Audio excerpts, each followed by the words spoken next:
During British rule, the administration implemented infanticide laws to stop the practice. Traditionally, some claims have been made that female infanticide used to be practiced only in certain regions. However, over the last 20 to 30 years, the practice of female infanticide has spread to almost all parts of India. It is practiced mainly in rural areas and urban slums, which together accounts for 70 to 75% of the population. Next slide. Maternal mortality rate. India has the highest maternal mortality rate in the world. One woman dies of pregnancy-related complication every 5 minutes in India. A very high correlation exists between female fetal abortions and the high maternal mortality rate. Women are often forced by their husbands and in-laws to go through serial pregnancies and abortions to rid potential daughters, which has a degenerative impact on the women's health. Next slide. Girls 5 years and under on average have a 40% higher mortality rate than boys their same age in India. This is an abnormally high difference in mortality rate, clearly, between boys and girls. What is causing it? Often, it is deliberate neglect. Girls are often not given enough food, sometimes even starved. If they fall sick, the family does not want to spend money on medicine or even doctors. They are also victims to extreme violence. A 2011 report on a study conducted jointly by the Indian Council of Medical Research and the Harvard School of Public Health confirmed that girls in India under the age of 5 were dying at an abnormally high rate because they were being subject to brutal violence at home by their families. The study observed that girls were 21% more likely than boys to die before their 5th birthday because of violence. And it's surprisingly, for infant girls, the statistic increases to 50% more likely for a girl to die than her brother. The head researcher commented, "Shockingly, this violence does not pose a threat to your life if you are lucky enough to be born a boy." Despite dangerous living conditions, mothers often choose to stay and preserve their marriage. There is no law in India that allows for intervention and/or removal of a child from a house when her life is in danger. Next slide. Dowry-related murders. Just as a little background, a dowry refers to the property or money brought by a bride to her husband and in-laws in her marriage. With this cultural custom comes the high occurrence of dowry-related murders. While I was in India this past January, a new movie called Who Killed Jessica? Or No One Killed Jessica was just published. Amongst the serial Bollywood films, this one film really stuck with me, and it was on just this topic. Important to note is that the government's reporting on dowry-related murders cases is usually lower than figures compiled by the NGOs and human rights groups, because most dowry-related murder cases are not filed by the police. On average, there are at least 25,000 cases in India of dowry-related murders annually. Because of the Indian government's failure to deal with murder as murder, the practice of dowry murder has spread to almost all communities. Up until the 1960s and around the 1970s, dowry was largely a middle and upper class practice, prevalent only among the Hindus. But now, dowry itself has become an easy method of unchecked criminal extortion among all communities: rural, slums, tribals, and even Muslims and Christians. The practice of dowry deaths are increasing because people can get away with it. They don't divorce because the bride's family will demand the dowry money back. And once dowry and dowry murders spread to a community, they also start practicing female feticide and infanticide. So the issues always interconnect, and one form of female inhalation gives rise to another. Next slide. So after all these statistics, you have to ask, what are the solutions? When thinking of how the social injustice can be tackled, people are quick to name education as the solution. This isn't the case. It can't just be education.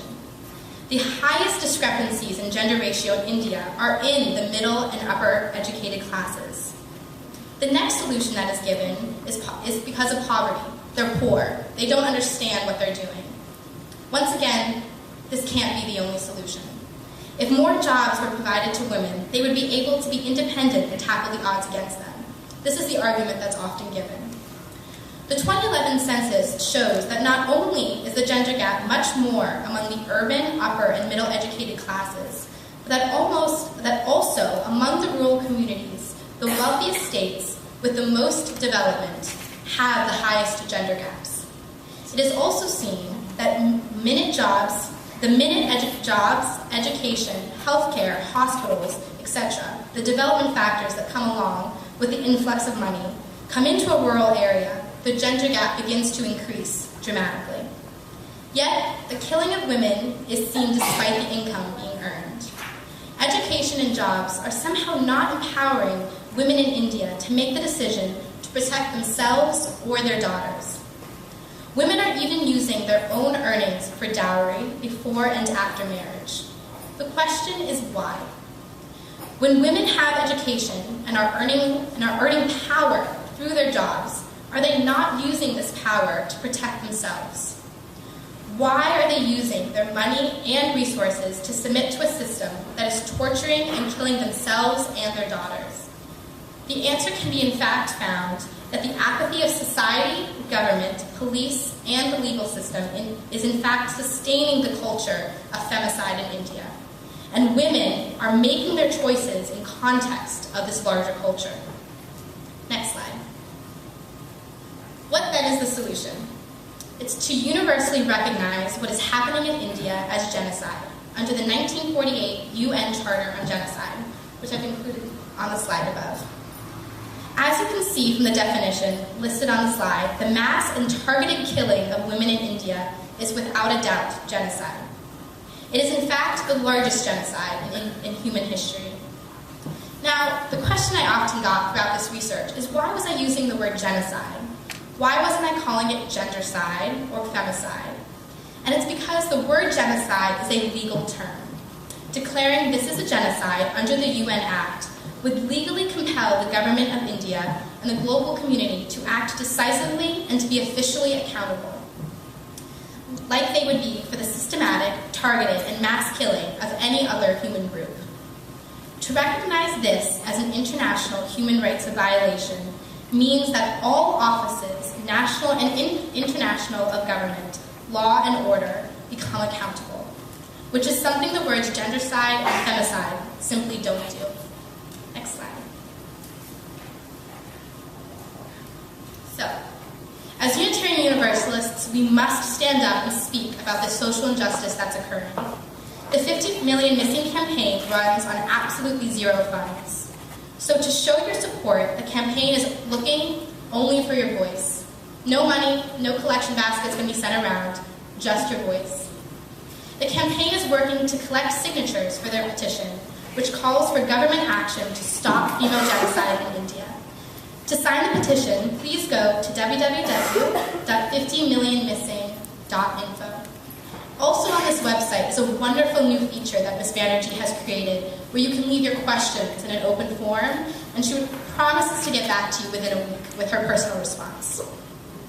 Next slide. This is my beautiful niece, Rai. She lives in India, and she's 3 years old. This presentation is for her. I'm fortunate to come from a family who loves and values women. Rai is the first of her generation and is treated like a queen. She has already been enrolled in a prestigious grade school where she just started this month. Her education, well-being, and happiness are seen as essentials in my family. But as this presentation shows, other little girls in India are not as lucky. As someone who is proud to be Indian, and proud of the rich culture we have to offer in this world, I'm not ashamed, or suddenly ready to abandon that part of my identity because of what is going on. Instead, my identity is reaffirmed. As a young UU and an Indian woman, I am compelled to fight to change this devastating part of Indian culture so that its real beauty can be revealed.